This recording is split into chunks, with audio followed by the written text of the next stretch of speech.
Voici le genre de situation abordée dans ce cours. Dans un magasin, un article figure au prix de 524 €. Le vendeur vous accorde un rabais de 20%. Combien allez-vous payer cet article? La méthode à utiliser est la suivante. Nous connaissons le prix avant et le taux d'évolution et nous cherchons le prix après. Pour cela, utilisons le même genre de tableau que celui du cours précédent. Le prix avant, c'est le prix affiché en magasin, soit 524 €. Le prix après, c'est celui que vous allez payer, c'est celui qu'on cherche. On est parti de 100%. Puisque le vendeur nous enlève 20%, il nous reste à payer 100 moins 20 égale 80%.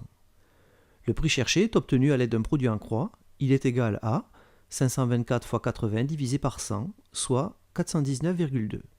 Vous payerez cet article 419,20 € après rabais. Avant de vous envoyer faire les exercices, faisons une petite remarque.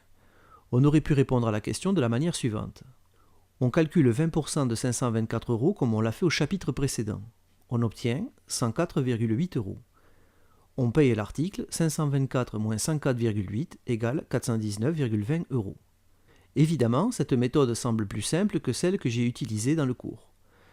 Mais elle ne permet pas de retrouver les taux d'évolution comme nous l'avons fait au cours précédent, ni d'étudier les situations que nous aborderons au cours suivant.